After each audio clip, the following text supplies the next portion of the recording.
خليني اقول باختصار انه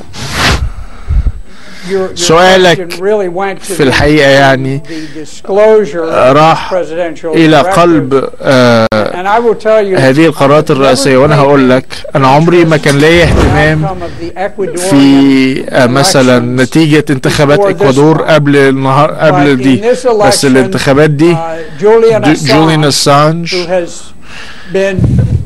اللي هو بتاع ويكيليكس تم حمايته، فهو هيستمر.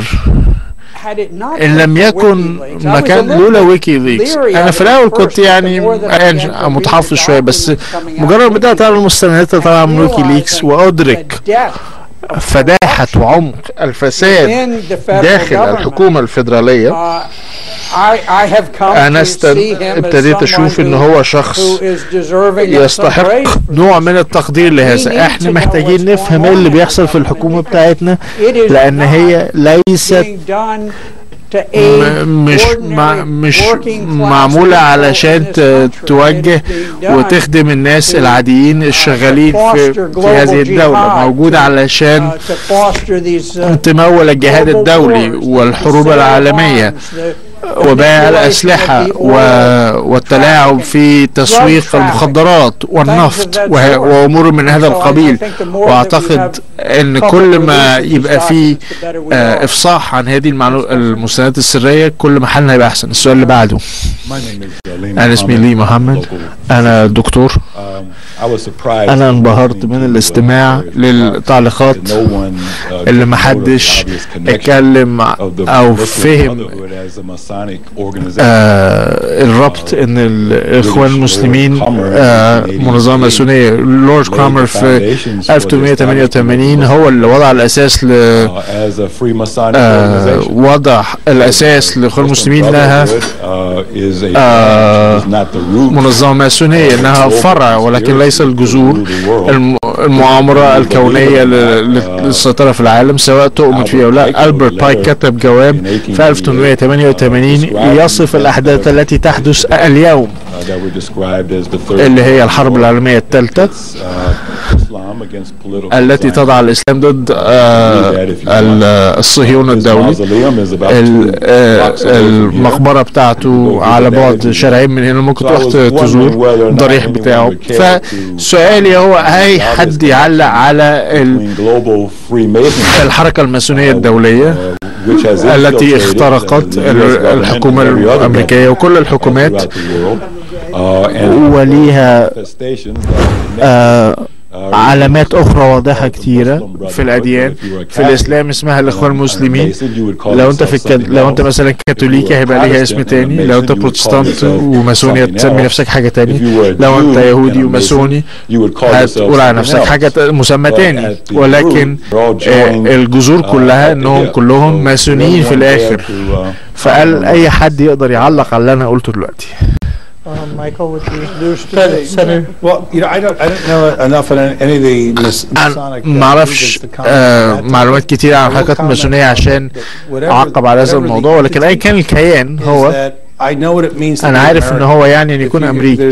في قصة قديمة إزاي موظفين البنوك إنهم يعرفوا العملات المزيفة الأصلية. هل بيوريهم كل العملات المزيفة؟ لا، بس بيوروهم إنهم يتعلموا كل حاجة عن العملة الأصلية الغير مزيفة علشان يعرفوا الورقة المالية وكل المواصفات اللي خلتها قانونية وغير مزيفة. ولو في أي حاجة فيها ناقصة يبقى أي شيء هو ناقص معناه مزيف، فإحنا بنركز على الأصل مش المزيف. فإحنا لازم نعرف ما هو أمريكي أصلي، ودي فلسفة أمريكية سياسية. ولدينا حق الثورة زي ما أنت علقت. نحن فخورين جدا أن أنتم ترون هذه الحقيقة الواقعة وأنكم قمتوا بها في 30 يونيو 2013. ولكن بالنسبة للحركات الماسونية والكلام ده أنا ما أعرفش أي حاجة عشان أتكلم عليها بالتحديد. ولكن أنا مثلا عندي ناس إن هم مخبرين في الإخوان في ليبيا مثلا قالوا لي حاجات مشابهة، لكن أنا مش هنا عشان أقول لك الإسلام إيه أو مش إيه، بس أنا هنا عشان أقول لك الناس اللي عايزين يرموا الابرياء من المباني ويحرقوهم بيؤمنوا. مش وظيفتي ان انا اقول لك الاسلام هو او ايه او مش ايه او تصلح الاسلام ازاي، ولكن الناس عايزين يقتلوني او يطيحوا بالدستور بتاعي او ده الدستور بتاعي. هم يؤمنون بايه وانا لازم اتعامل مع هذا التهديد، فده كل انا اهتم بيه. فكل اللي انا اعرفه ان هم ضد الفلسفه السياسيه الامريكيه اللي احنا عندنا مسؤوليه الدفاع عنها. السؤال اللي بعديه السيد يوسف. سيد يوسف. And by the way, before you ask that question, if anybody would like to ask a question in Arabic بالعربي وانا هترجمه no problem يعني مفيش مشكلة. اوكي. بعد طيب اوكي. انا بعدين؟ لا يوسف السيد. Hello, well, thank you, Michael, for this. أشكرك سيد مايكل على هذه الفرصة أن نكون هنا. I just want to share. أنا بس عايز أنا صحفي مصري أسكن هنا في الولايات المتحدة أكثر من 10 سنين دلوقتي، فخور أن أكون مصري وفخور أن أكون أمريكي أيضا في نفس الوقت. فأنا سعيد أنه اثنين حلفاء عظام بيرجعوا مع بعض زي ما عندنا مع الولايات المتحدة تساند مصر في الدولة العظيمة الحليف العظيم في الشرق الأوسط من أجل محاربة الإرهاب. وفي نفس الوقت زي ما كان في البداية أن إدارة أوباما أدارت ظهرها للجنرال السيسي. فالآن حينما نتطرق إلى الإخوان المسلمين وعايزين ندرجهم كمجموعة إرهابية قائمة الإرهاب يعني، وخلال الإجراءات في الكونجرس في سؤالين هنا بيطرحوا نفسهم. بعض الناس هنا في الولايات المتحدة بيقولوا إن لا ما نقدرش نعمل الكلام ده لأن إحنا عندنا علاقات قوية مع تركيا وقطر والمغرب وحكومة المغرب وفي مواضيع كتيرة ولازم نضع كل هذا في الاعتبار. ولكن في نفس الوقت أنا عايز أرجع التسعينات، العهد بداية التسعينات اللي كان فيه مصر في محاربة إرهاب في هذا الوقت أيضا. وأنا فاكر أن الرئيس الأسبق مبارك كان بيترجى الدول الغربية أنهم لا يبقوا بهذه التعابين أو رؤوس الأفاعي الإرهابيين الإخوان أنا آسف المجموعات الإرهابية في الغرب تحت غطاء الحرية وحرية التعبير وما إلى ذلك. الآن هم أصبحوا زي ما احنا عندنا ان احنا عندنا مثلا ارهاب كتير في الدول الغربية بسبب هذه الافكار بسبب هذا التطرف الذي لدينا الان. فهو كان محق اننا لنا نفس المشكلة. لو رئيس ترامب عايز يقضي على داعش من الأرض يمحوهم يعني هذه الطريقة أن تقوم بها. تبدأ هنا علينا أن نبدأ بإدراج الإخوان المسلمين كمجموعة إرهابية. فأنا أظن في رأيي إن كنا نريد أن نقضي على التطرف أو الإرهابيين علينا أن نفكر بشكل منطقي ولا نريد أن نكرر هذه الغلطة مرة أخرى ونجعل هذه العلاقة بين الولايات المتحدة والدول الأخرى مثل قطر وتركيا وما إلى ذلك والمغرب أو تونس أن نجعلها أهم من محاربة الإرهاب التي هي التهديد الأكبر للشعب الأمريكي في الولايات المتحدة على أراضي. بالتالي السؤال لسناتور بلاك تفضل. أنا أتفق معك اللي أنت بتقوله. أنت محتاج تروح لجذور المشكلة واللب الموضوع أن الإخوان المسلمين هم يعني أصل الموضوع ده، وأنا أتفق معك. واللي أنا بقول إن ممكن ما نكونش مثلا يعني مش مركزين ان في دول بين علاقات تانية او يكون يعني ذهننا شارد في الحتة في الامور دي. فده هو فعلا الصعوبة جوه الإدارة، ومن يتفقون معك، وفي الحقيقة أنا واحد منهم، لم ينتصروا أو لم يعني تنتصر حجتهم، ولكن دي كانت مجرد المحاولة الأولى أو المعركة الأولى في الحرب إنجاز اللفظ، أن ربما هذه ستكون مناظرة نقاش ستستمر، وربما مع الوقت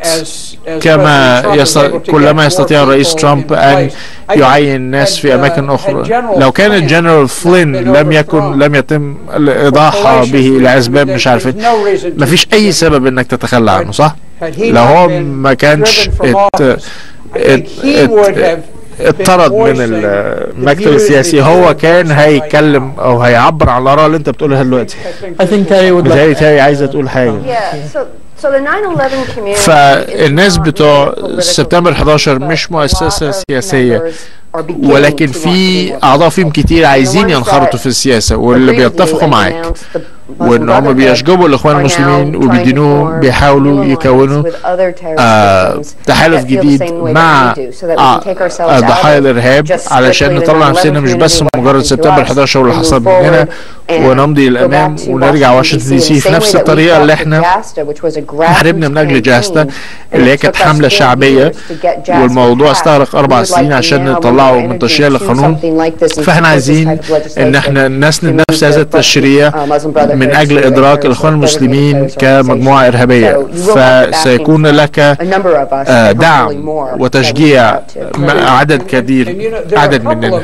وفي نقطتين اقتراحين تشريع. الاقتراح الاولاني اللي يؤكد على إدراج الإخوان المسلمين وعدم تقنينهم، والتشريع الآخر الذي قدمته تونسي جابرت الديمقراطية الليبرالية في النواب ومع ران بول محافظ جمهوري في السنت، هو وقف التسليح، والذي هو يغلق عملية تيمبر سيكامور بتاعت CIA اللي احنا من خلالها بنسلح وبندرب جهاديين عمالين ينتشروا في الدنيا كلها. فلو الحاجتين دول تمرير التشريعين دول لوحدهم هيبقى ليه تأثير إيجابي جدا في الاتجاه اللي بتمشي فيه الولايات المتحدة. السؤال اللي بعديه اسمك؟ First of all, my name is Ahmed Nasrallah. أنا اسمي أحمد نصر الله، مش بتاع لبنان، مجرد تشابه أسماء. I'm a member of the high authority of عضو الهيئة العليا well reputed and biggest وأحد الأحزاب السياسية في مصر، هو حزب مستقبل الأمة، ودي أول مرة الولايات المتحدة. أهلا بك، شكرا. وسعيد جدا وأشكر الله أن لنا هذا النوع من التعاون الذكي مع الحلفاء المتحدة الذين فهموا النظرة المصرية أو القراءة المصرية لما حدث في الشرق الأوسط مؤخرا. سؤالي هو السيد العزيز بلاك سنتر الذي أعتبره وطني عظيم جدا وسياسي عظيم أيضا، ماذا يمكن فعله من قبل الحكومة أو الإدارة الرئاسية الجديدة بتاعت سيد ترامب أن تدعم مصر في محاربة الإرهاب؟ وأتكلم تحديدا عن مقاييس معينة يمكن القيام بها على المدى القصير، ليس مجرد بس توفير السلاح، ولكن أتكلم عن الامدادات اللوجستية والامدادات بالمعلومات، وما هي التصرفات التي يمكن القيام بها لمساندة مصر في هذا المجال. أيوة، أولا رئيس ترامب أعلن أنه سيقلل المعونة الدولية بنسبة 28%، وأنا أتمنى أن أحد الأماكن التي نحاول أن نحافظ عليها بالتحديد هو المعونة لمصر. متهيألي أن دي صخرة أو أساس الاستقرار الذي نحتاج، فدي أول حاجة. وهناك أيضا حديث عن برنامج السلاح، أن احنا قمنا بتوفير السلاح تاريخيا، وهناك في وزارة الخارجية وفي وكالة الاستخبارات المركزية بيقولوا ان احنا عايزينهم يستلموا أسلحة معينة احنا نختارها نعتقد ان هي الأفضل لمحاربة الإرهاب. أنا زهقت من ان انا اقول للناس في دول تانية ايه الأحسن ليهم، ايه اللي في مصلحتهم. أنا مش فاهم ولاية فيرجينيا اللي أنا منها إزاي أنا هفهم بالكامل احتياجات شعب مصر. قمة العجرفة. لما احنا نوفر معونة محتاجين نعملها بشكل إن يكون مرضي لشعب مصر. علينا ألا ننسى أن كل هذه الأمور مترابطة ببعض. أود أن حينما ننظر إلى ليبيا التي نحن خلقنا فوضى من دولة كانت من أكثر الدول المزدهرة في شمال أفريقيا، الآن أصبحت لا شيء.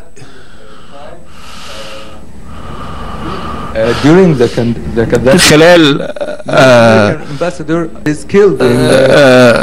حكم القذافي لم يتم قتل أي سفير أمريكي، وكلنا لاحظنا أن بعد رحيل نظام القذافي تم قتل سفير أمريكي اللي بعده. شكرا. الحقيقة الكلام موجه للسادة الحضور على المنصة. أنا بشكركم جدا جدا للشفافية الواضحة جدا كانت في الكلام، بس في مجموعة تعليقات هقولها. ثانية. Her name is Asma Ahmed and Muhammad, and she would like to thank all the panelists for all the transparent comments. She appreciates very much the truthful and direct and straight comments, but she had few concerns and comments she would like to talk about. أول نقطة هتكلم فيها هي إن هم على وعي كبير جدا بالمذاهب الفقهية عندنا. تحدثتوا حضراتكم عن الاعتداءات الإرهابية. أشهر اعتداء عندكم 11 سبتمبر.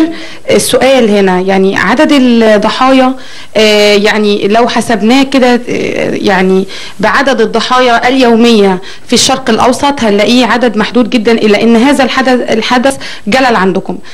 ما يحدث في اديني سؤال يعني. لا لسه هكمل، معلش حاجات مرتبطة. She said that you have a great knowledge about the Muslim religion in a way for the Sharia law and everything else and the sects of the Muslims, and you are aware about you know too much about terrorism, but she's wondering that there are so many attacks in the Middle East, but you're concerned about one attack that happened on the U.S. soil, which I think she meant 9/11.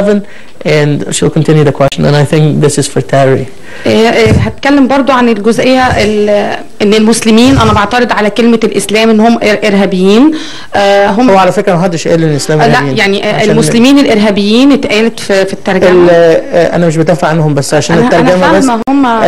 الاسلام المتطرف. الاسلام المتطرف بس انا عايزة اقول على حاجة، ان بنص المذاهب الاربعة او باتفاقهم في نص قرآني عندنا من قتل نفسا فكأنما قتل الناس جميعا، فاذا هم مش مسلمين. يعني لفظ مسلمين excellent. She's saying the point, she wants to differentiate and make sure that you as American people understand that there's a difference between Muslim extremists and just regular Muslims, which I explained that you know.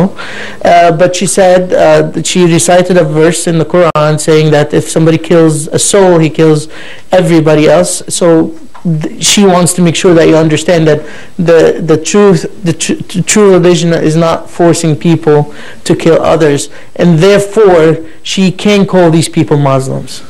الدليل على كلامي عايزه اقول بس ان احنا كميه الاعتداءات الارهابيه اللي بتحدث في مصر واللي بيتقتل فيها مسلمين يعني كبيره جدا. اذا هم مش بيقتلوا من اجل ان دول مسيحيين او يهوديين او على غير دين الاسلام، هم من اجل الاعتداء. السؤال بقى ما يحدث. And the last thing before the question is therefore there's a lot of killings in Egypt and the Middle East of the regular Muslims aside as well as Jews and Christians, so the terrorism is targeting everybody. And now the question.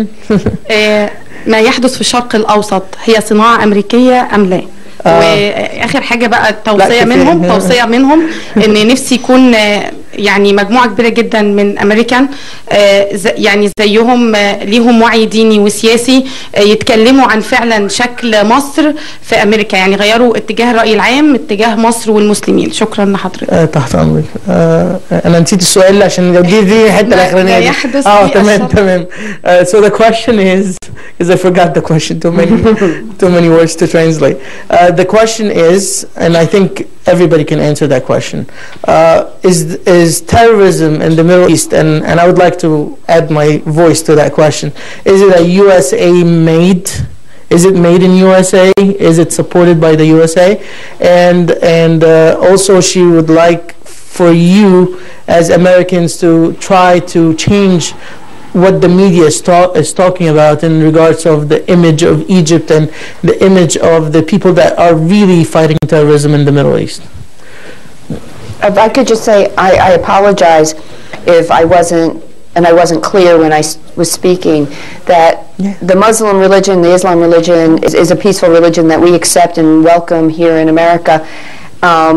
The radical Islamism is like a cancer in your religion, and it needs to be excised. إن الإسلام السياسي هو the 9/11 family community. What we see is cutting off the money supply. إن الولايات المتحدة بتنادي بقطع التمويل زي ما هو التكنولوجيا الجديدة من زي ما بنعالج السرطان بشكل حديث، إن إحنا بتقطع الدورة الدموية للورم من أجل علاج.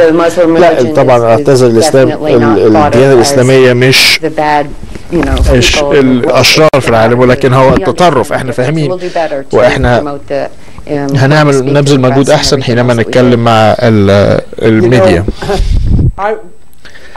أنا كنت في ليبيا في ألمانيا وقت الحرب الباردة، وأحد مسؤولياتي إن أنا كنت مسؤول عن العدالة العسكرية، القضاء العسكري يعني لأفراد الجيش الأمريكاني في الشرق الأوسط وأفريقيا الشمالية. إن أنا كنت بطلع ضباط برتبة كابتن في الشرق الأوسط، كانوا يقدروا يسافروا في أي مكان في الشرق الأوسط، كانوا في أمان. احنا كنا متعاونين، الكل كان متعاون. النهارده في أبريل أنا رحت سوريا ورحت بالميرا اللي تم استرجاعها من داعش، ولما رحنا في قافلة مع 10 أو 12 عربية، 3 منهم عليهم مدفعين مزدوجين، وكان عندي 3 طيارات هليكوبتر و3 طيارات حربية على الشمال، وكنت سايق في عربية وقيل رصاص. ودي الطريقة احنا بنسافر بيها النهاردة. في الثمانينات كان ممكن اركب موتوسيكل وامشي الشارع الاوسط كله، والناس كانت تقول لك خليني اسلم عليك. لازال في ناس كتيرة وانا شفتهم. رحت مدينة حمص، كان في مشاكل كتيرة. حمص 70% مسلمة، ورحت مع عمدة حمص، وانا ما بحبش اروح بس مجرد ما الناس المسؤولين بيقولوا لي. فاحنا رايح مع المحافظ فبيقول لي 99% سكانها سنيين مسلمين. طب انا عايز اقف، عايز اتكلم مع الناس. فوقف ومشينا في الشارع، ويبقى في تجمعات من الرجاله واقفين بيتكلموا، واذا انا عايز اروح عايز اتكلم معاهم. فنروح طبعا في الأول كان معايا مترجم ونتكلم. هم يعني ناس كويسين جدا وودودين جدا، ويعني وانا عارف تعرفوا الاسم، هو المكان اللي بيشيشوا فيه وبيلعبوا كوتشينه. القهوه يعني قهوه كافيه، عربي كافيه. لكن مكان كبير يمكن كان فيه 300 واحد مثلا. انا رحت و99% مسلمين سنة في دولة فيها مشاكل كبير واضطرابات، وسلمت على الناس والناس كانت فرحانه وقالوا لي ان ده امريكاني وعايز يروج السلام وهو بيساند الحكومه بتاعت سوريا ومش عايز ان هو يطيح بنظام سوريا، وكل الناس كانوا كويسين، كانوا جمال جدا. فهي في مجموعه قلة التي تسبب هذه الصورة البشعة للإسلام، وأنها تقوم بتسميم كل الشرق الأوسط وتخلق كل هذه الاضطرابات بلا داعي.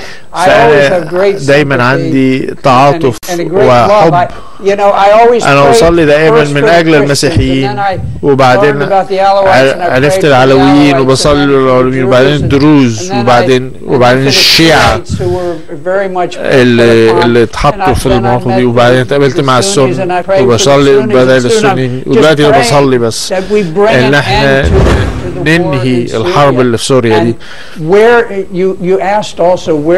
وانت سألت هي جت منين؟ هي بدأت في أفغانستان لما الولايات المتحدة استخدمت الدين كسلاح، وأنا كنت على اتصال مع عدد من سفراء أمريكا في باكستان ومع رؤساء لجان التسليح في الكونغرس في باكستان، وقالوا احنا ما كناش حتى نعرف عن الجهاد المتطرف الارهابي يعني، لحد ما جابوا لنا المجاهدين دول. وفي الاول الموضوع خرب وما نفعش، وبعدين السعوديه قالت احنا هندفع هنمول اماكن اكتر، واستمروا يدفعوا لهم، وان دي عنصر زعزعة دائم. لا يقبلون ما هو تقليد ما هو باكستان، ولذلك أنها مشكلة، وعلينا أن نتحكم في طبيعة الإسلام التي يدرسون. السؤال جميل جدا، وأحب أعمل تعليم مهم جدا. أنا نفسي أتكلم بالنيابة عن أغلبية الأمريكان أننا لا نقصد أي إضرار أو سوء ظن لأي حد في العالم مهما كانت خلفيته. نحن نريد أن نكون صدقاء. ده في أساس الضمير الأمريكاني، إن احنا بالنسبة للفلسفة السياسية بتاعتنا نحن نؤمن بحرية الأديان. نحن نؤمن بحرية الأديان للأديان التي تؤمن بالحرية. بناء على هذا لو كنت هتقول ان دي يعني تفسير يعني مش طبيعي، لكن في 4 مدارس فقهية إسلامية، والأربع مدارس فقهية دي بتقول ان انت لازم ان انت لازم تجاهد، وللأسف الجهاد ده والمحاربة اللي للأسف ليها مخالفات إجرامية للقانون الأمريكي. فلو عندكم ترجمات تانية تفاسير تانية أنا أحب أسمعها. لكن الرئيس السيسي قال الكلام ده في الأزهر من 2 سنين ان ده شيء لا يمكن يستمر، قالها العلماء الازهر. فلما البغدادي خد دكتوراه في الفقه الاسلامي ولما القرداوي خد دكتوراه من الشريعه الاسلاميه في القاهره في مصر، هم اتعلموا اللي ما اتغيرش لمده 1000 سنه. في امريكان زي جودي جاسر كنت اعرفه، راجل حلو جميل جدا، ولكن هو يعني متصلب العقل، لأن القيادة في أمريكا أخوان مسلمين.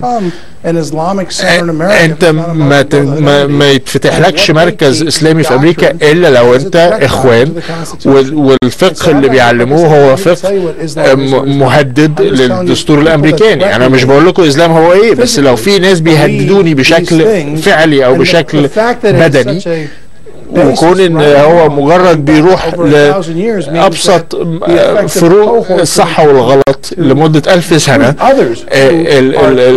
الاساس اللي هم بينضموا ليهم ناس ليه لو هو بيهدد الحضارة الغربية.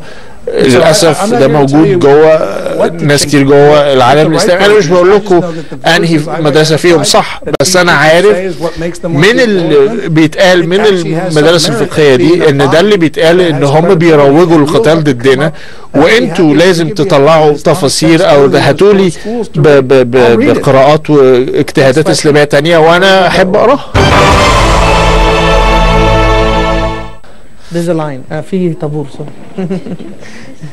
Yes. مساء الخير. لما خلصوا بتخشوا بقى. أنا ولاء عزيز، مدير مكتب الهيئة البرلمانية في المصريين الأحرار ونائب أمين التدريب والتثقيف. هترجم الأولانية بس عشان. اوكي. اتفضل. أنا بس كان عندي سؤال، بما إننا نحن في ضيافة مؤسسة أو تابعة للإعلام، والإعلام قد إيه هو مؤثر على الرأي العام يعني، فهل عندكم خطة واضحة لدعم فكرة إنه الإخوان أو إدراك الإخوان جماعة إرهابية ولا لا؟ معلش الاسم تاني؟ ولاء عزيز. Okay, so her name is Walaء Aziz. She's responsible for the parliamentarian committee of one of the very strong Egyptian parties. It's called the Free Egyptians. And the question is, do we have a plan in place beside trying to educate the people through the media of designating the Muslim Brotherhood? Are we going to be able to use the media since we're in a place that really represent the media? And what are the steps that we should be taking? Well, our plan for the last 18 months was to get Donald Trump elected. احنا في ال 18 شهر اللي فاتوا بنحاول ننتخب دونالد ترامب رئيس. دي كانت بداية. انا اتفق، بس رد على سؤالك، لا مفيش خطة محددة في يعني صراع وفي محاولات كأننا كلنا في الغرفة بنحاول ان احنا يعني نصارع من اجل الموضوع ده، وللاسف بنضرب بعض لسه. مش هو طبعا الصراع صراع ذهني بس من هذه الطبيعة، ما هوش عدة خطوات او ملوش مثلا تسلسل، ولكن هو صراع وسيظل قد يتطور إلى شيء أكثر تنظيما. غالبا أكثر شيء تنظيمي هو التشريع الذي تم تقديمه في الكونغرس. فاللي احنا نقدر نعمله هنرجع للكونغرس ونحاول ان احنا نساند هذا التشريع، نخلي ناس اكتر انهم يساندوا التشريع، لان دي الطريقه اللي الامور بتتحقق هنا، انك لازم تجيب تحمس اعضاء الكونغرس تانيين اكتر عشان يكونوا رعاة للتشريع. طيب هي بحب تضيف تعليق؟ لا بس هو واضح جدا من الكلام انه الاخوان مش بس هيتاثروا او هيكونوا افكارهم في امريكا بتتغير بالتشريعات، لكن واضح ان هم مؤثرين على مجموعه من الافكار او الناس او اراء يعني، فلازم يكون في تسويق للموضوع او حاجه موازيه للفكر بتاعهم تكون بتوضح الموضوع. هي بتقول ان الاخوان المسلمين لم يخترقوا البيت الابيض او الاداره من الكونغرس، ففي طرق تانية لتوعية الشعب الأمريكاني بخلاف التشريعات عن مخاطر هذه المجموعات الإرهابية، وهناك طرق لجعل عوام الناس أكثر إدراكا أن تمرير تشريع مثل ما تكلمت عنه تاري في الكونغرس مهم جدا، ولكن هناك طريق أسلوب موازي لتوظيف الإعلام ومصادر أخرى. طبعا بلا شك احنا لازم نعمل أكثر من اللي احنا بنعمله، وانا لا حتى اثق في الاعلام ان هو يحقق اللي انت بتقوليه. اشكرك يا تاري. كتير اغلبيه الميديا ولكن محتاجين نغير الاسلوب التعليم في المدارس وفي الكليات، والشباب بتوعنا الاخوان المسلمين هم ايه والتهدئة بتاعتهم. ده اللي احنا بننظر اليه كثيرا. المجتمع الجديد اللي انا بقول لك عليه بره ضحايا سبتمبر 11 وضحايا كل العمليات الارهابيه، لان احنا نعرف انه نحن في مأزق إن لم نغير مسار الأمور، لأن هم طبعا بيتم غسيل عقولهم في الكليات. والسبب الوحيد إن في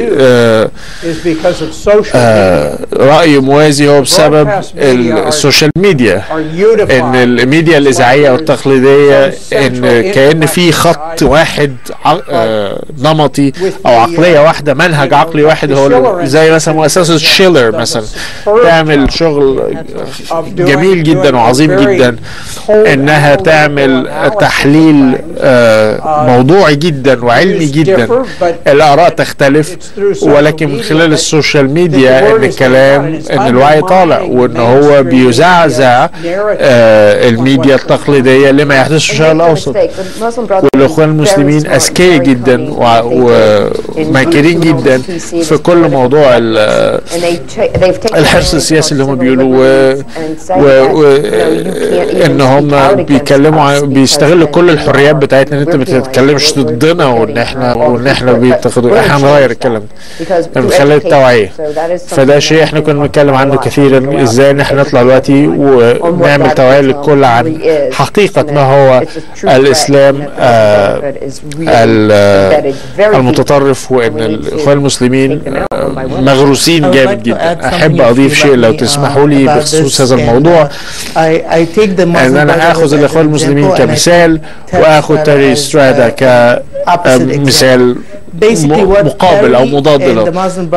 تيري والإخوان المسلمين بغض النظر ان هم بس مضادين جدا للاتجاهات، الشيء المشترك اللي بينهم هم الاثنين هم انهم موظبين وانهم مجتهدين. الاخوان المسلمين مجتهدين جدا جدا جدا في توصيل معلوماتهم ونقطهم. عندهم ناس قاعدين على السوشيال ميديا زي ما سنتور بلاك قال انهم بيحاولوا انهم ينشروا الايديولوجيات بتاعتهم على السوشيال ميديا. لازم عندنا ناس اكتر زي تايشتراد، لازم عندنا مجموعات من الناس اللي ملوش اي حاجة تانية ومتفرغين فقط لكشف حقيقة الإخوان المسلمين للعالم، والتفرغ والاجتهاد لهذا أو المفتاح هو المفتاح. التفرغ النائب بلاك بيتكلم عن الإخوان المسلمين في من حين لآخر لما تجيله فرصة.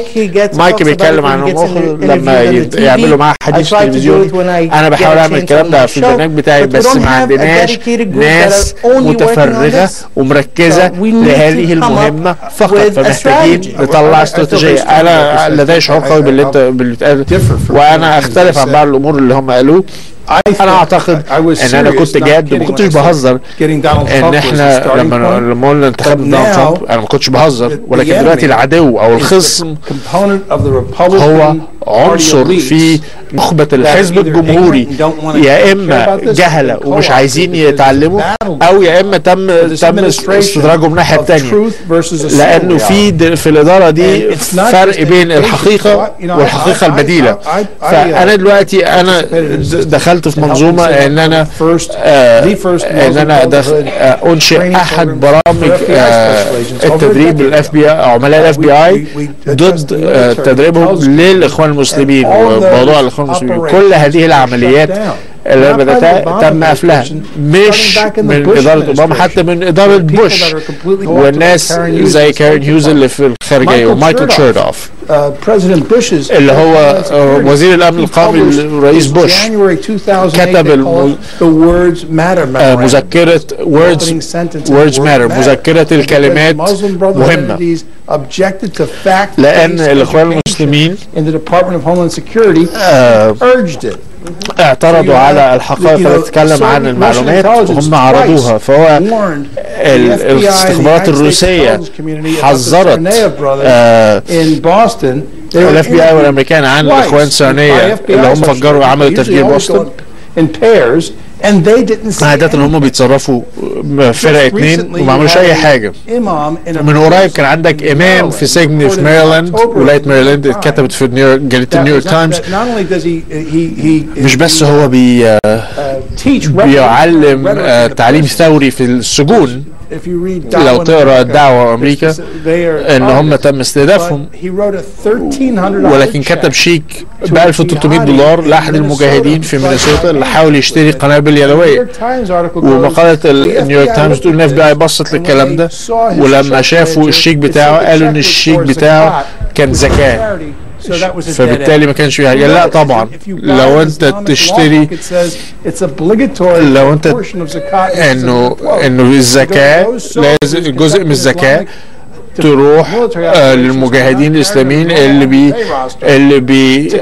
ان هم بيقوموا بتنفيذ الجهاد مش بشكل عسكري. وحتى لو مجاهدين اثرياء برضو لازم تديهم فلوس علشان كزكاة عشان يشتروا سلاحهم. في استراتيجية وتجاوب. كما لو انت كنت ضابط بوليس وما تعرفش ان اعتقال او قتل معناها ان واحد اتقتل. فبدأت من 55 سنة ان في منظمة الطلاب المسلمين انهم اتلفوا موضوع كتابة الكتب الدراسة. لو تشتري مثلا تاريخ العالم لواحد في اولى اعدادي هتلاقي ان التاريخ متغير فيه. كان عندي ولد صغير في الجيش وبياخد ماجستير في الامن القومي، بيقرا كتاب من واحد اسمه جون سبيزيتو، كان في مركز بنتالوين في جامعة جورج تاون. تاخد دكتوراه من هارفارد او في جورج تاون في الدراسات الاسلامية. كليات القمة في امريكا. انت مش بتتعلم اللي يوسف قرضاوي ظهروا في الازهر، انت بتتعلم حقائق متبدلة أو حقائق بديلة لما حصل. فطريقة الإسلام في تبديل الحقائق في الفكر في أمريكا إن حتى الكليات الدكتوراه في كليات القمة في أمريكا بتديك حقائق بديلة تخليه جاهل خالص عن معرفة الخير. فده تحدي كبير جدا، والطريقة الوحيدة إن احنا نوقفه هو أن نستولى على الحكومة الفيدرالية الأمريكية تعمل وتؤدي وظيفتها وتأمن أمريكا ضد أعدائها. وده هيتطلب نضال او محاربه في الاداره الرئاسيه دلوقتي اللي عمرها ما فهمت او اهتمت بهذه الموضوع ده. ومن خلال تعاملي من خلال التعامل معهم في الكونغرس على اكثر من 10 سنين انه ولكن في قليله جدا مهتمين. وانا اثق في منطق الرئيس ترامب لما الموضوع ده يجي وهو يعني معزول. واكتشفنا الكلام ده في في موضوع التامين الصحي. انا اسمي بسمة طارق، المصريين الاحرار. احب اسال ارائكم وراي السيناتور بالتحديد عن تشريع كروز والوقت المحدد لادراج الاخوان المسلمين. فانت عايزه تعرفي الموضوع هياخد وقت ونتوقع ايه والشيء اخر لو في اي حاجه احنا نقدر نعمله كمجتمع مصري هنا في أمريكا أو الصحافة هنا في أمريكا اللي تقدر تقوي العملية كلها ونتسرع العملية عشان نجعل الموضوع ده رسمي أو التشريع ده رسمي.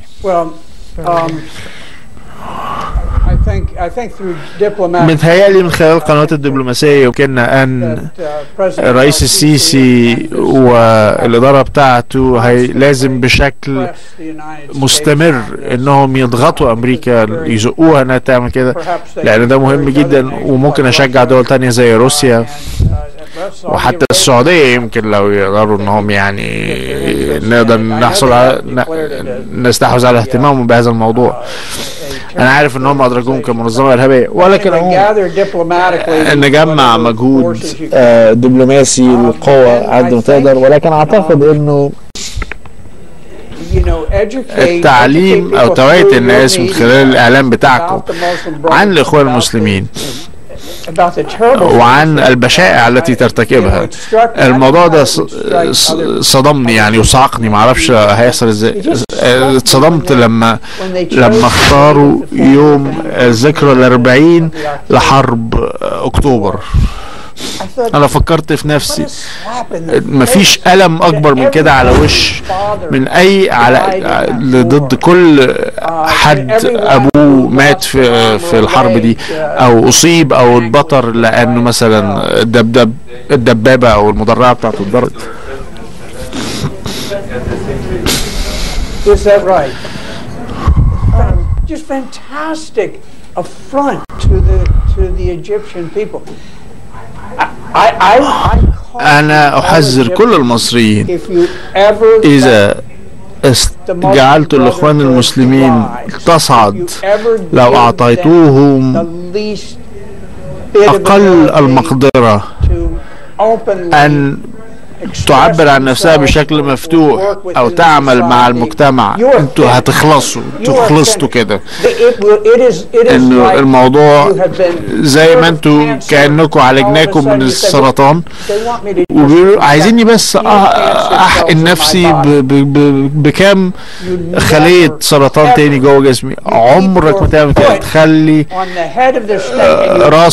رجلك على راس القفا وعمرك ما تتخلى عنها وعمرك ما تسيبها وتديها اي نقطة رحمة. لازم تعمل كده خصوصا في مصر.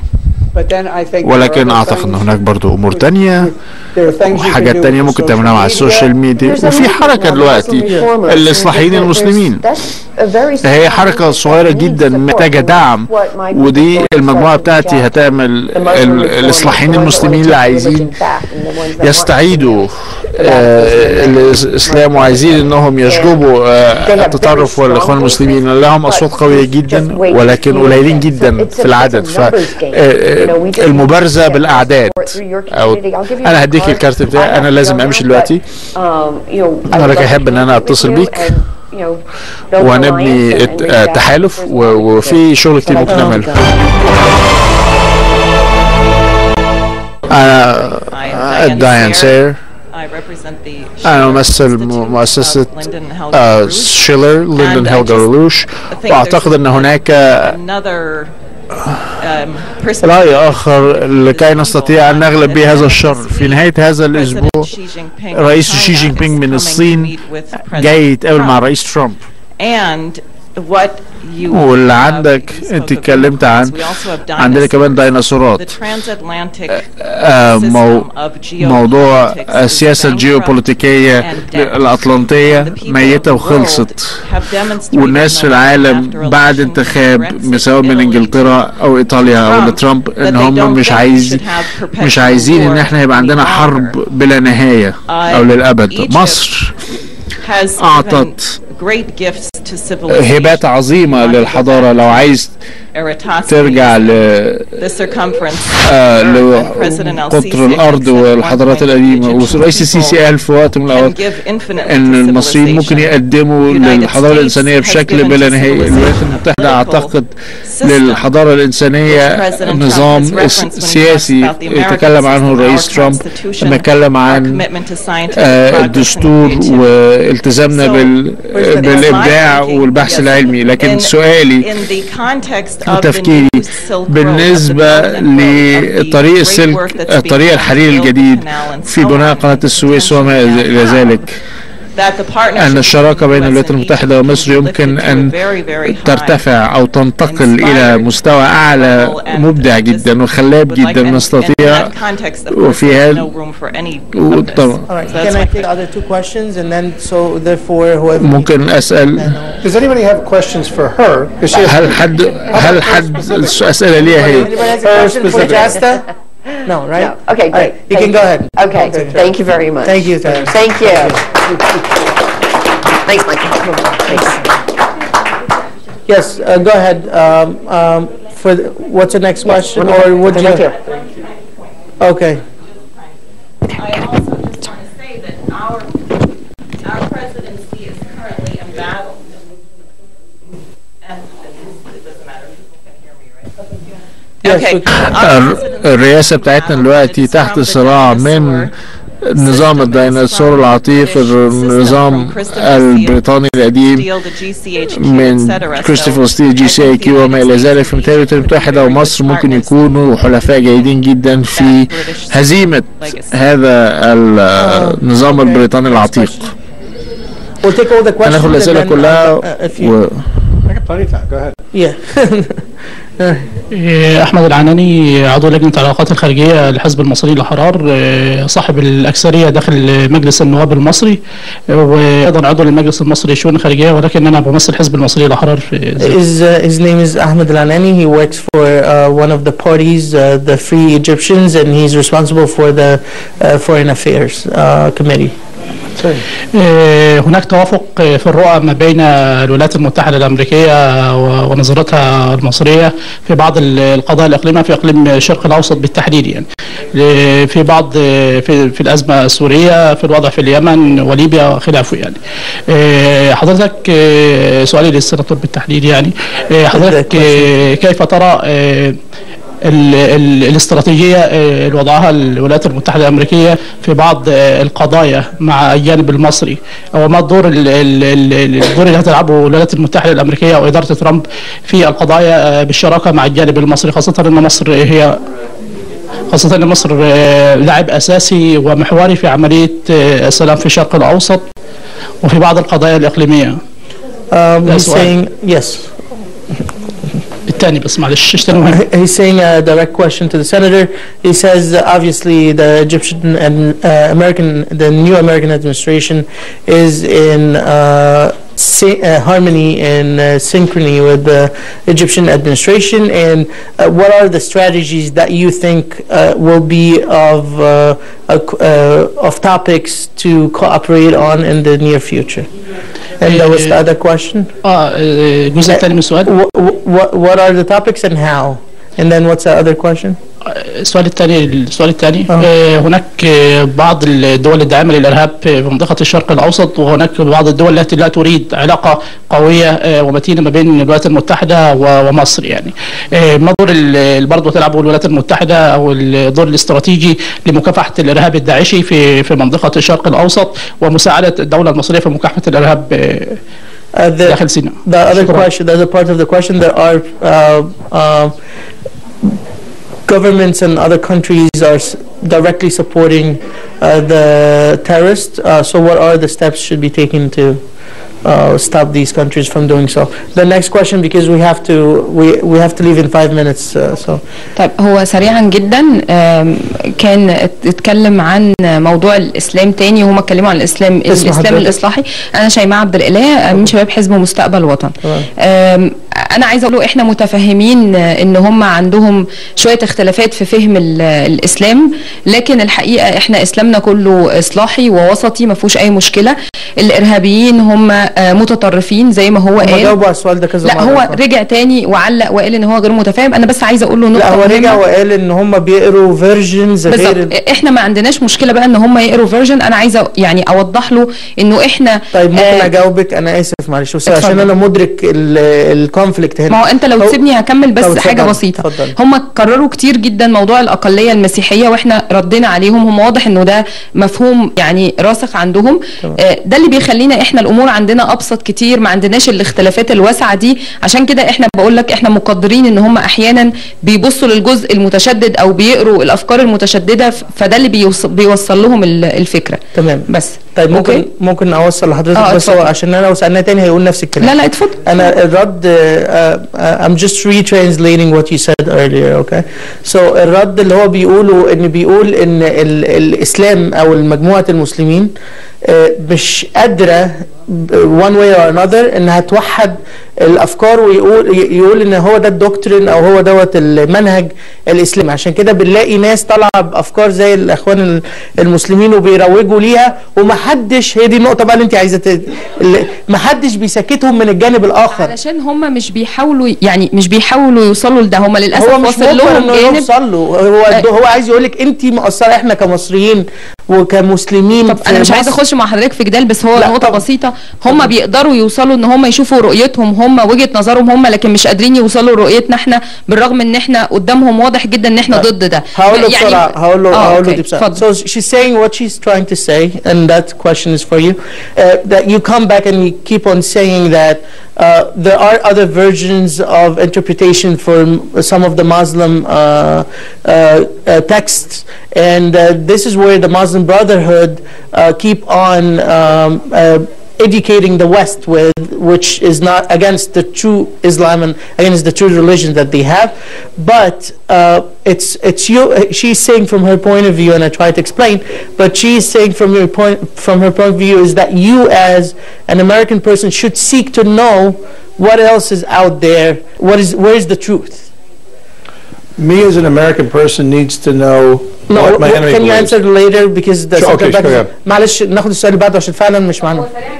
بحكم ان هم يعني سيناتور سابق، الكونجرس هنا ليه تأثير واضح وكبير، واحنا عرفنا ده برضو من اللقاءات. ازاي هم كمؤيدين للسياسة الأمريكية الجديدة، ازاي هم هيقدروا يوصلوا ده او يساعدوا في ان هم الكونجرس يضغط او يوصل ان هو يوافق على مشروعات القوانين اللي هم عاوزينها، او يبقى رأيه من رأي الإدارة الأمريكية الجديدة. Senator Black, the same, I think we're repeating the same question, but she's saying how can you as a senator and other senators that are in the office today can help pressure or educate the Congress and the Senate about the danger of the Muslim Brotherhood and about what should be done. So she wants to know your role as an individual and other senators and congressmen. سؤال؟ محمد عبد العال، أمين مساعد مجالس المحلية حزب مستقبل الوطن. أنا هدخل في السؤال على طول. اتفضل. هل الاتفاقات لتوطيد العلاقات وتناول اكتر من ملف سواء اقتصادي او عسكري او سياسي بين السيد الرئيس السيسي والسيد ترامب هتكون مشروطه بعلاقه مصر ببعض الدول الاخرى؟ مثال. تمام. وهل توجد نيه للتعاون دولي بين مصر وامريكا وروسيا مثلا كقوة عظمى؟ تمام، حلو قوي السؤال. شكرا. محمد عبد العال, he works for the future party in Egypt, and he's saying a two-sided question. He said the first question is obviously President Trump has offered an unlimited help to the Egyptian President Sisi and to the Egyptian people, but would that be tied to a certain agenda or a certain agreement on dealing with other nations, such as Israel, for instance? And the other part, معلش الجزء الثاني, will there be knowing what's going on with Russia and Egypt after America had turned its back to the Egyptians had no choice but to go to another country like Russia. So now having Sisi and Trump in one hand in good terms, Sisi and Putin are in good terms in the other hand. So do you see in the future there must be a cooperation between the three big nations? Let's directly address that. لا أعتقد أن الرئيس ترامب دعم الرئيس ترامب للرئيس السيسي والشعب المصري مقترن أو مشترط على تنفيذ مصر لأمور معينة مثلا نتوقعها نحن أن يقوموا بها. مصر دولة مستقلة ذات سيادة تتعامل مع مصالحها. أستاذ محمد السيناتور بيكلمك يا حبيبي. فأعتقد أن الصداقة لم يقول أن بشرط أنك تعمل كده أو بشرط أنك تعمل دي.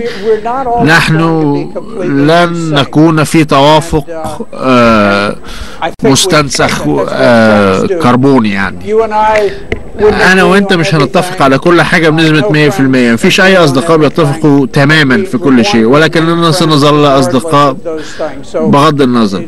فليس كما لو كان أن مصر فجأة متوقع منها أن تصبح قمر صناعي عاكس لكل ما تقول وتفكر به أمريكا. نحن متساويين ونقدر التعددات الفكرية وفي الآراء، وأعتقد أن هذا ستكون فلسفة الرئيس ترامب بالكامل.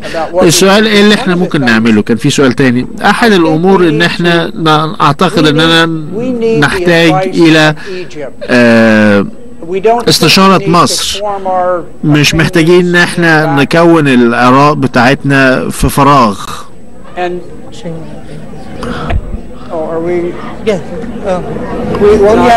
قدامنا دقيقتين، ولكني سأقول أن أعتقد على سبيل المثال أن مصر مثلا كانت حكيمة جدا في طريقة تعاملها مع الحرب اليمنية.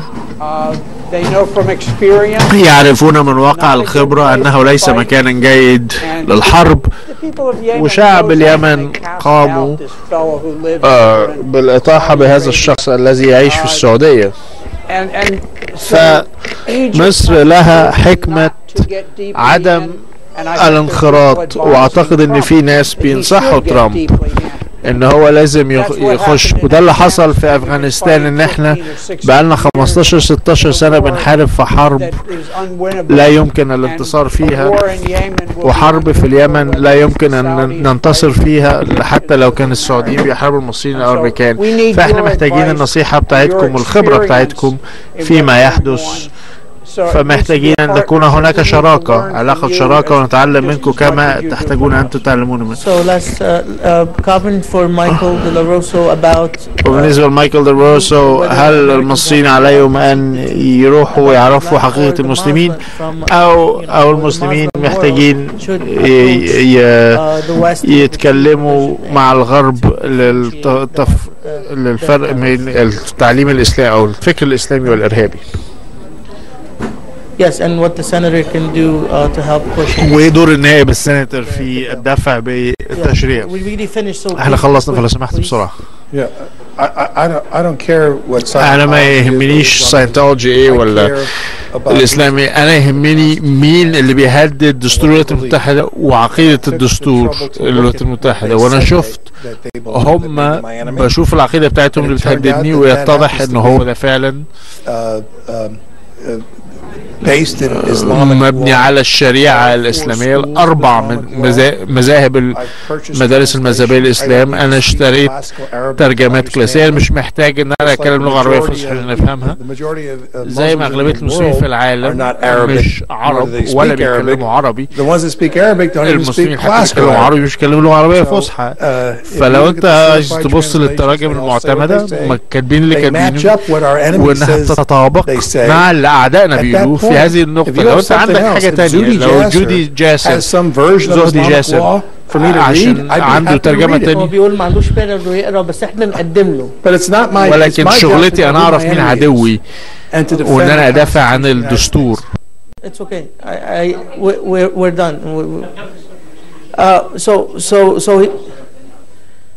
شغال. هو he's saying that he purchased different textbooks about. بيقول ان هو اشترى كتب متعددة عن المذاهب الإسلامية الأربعة.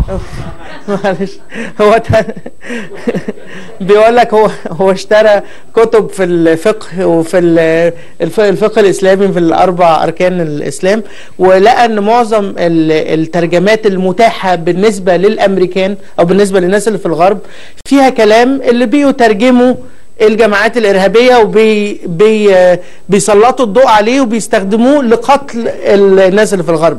فهو بيقول هو ما عندوش مانع يدرس نوع تاني من الكلام اللي انت تقدمه له، لكن هو هيعرف ازاي من غير ما انت تقدم له.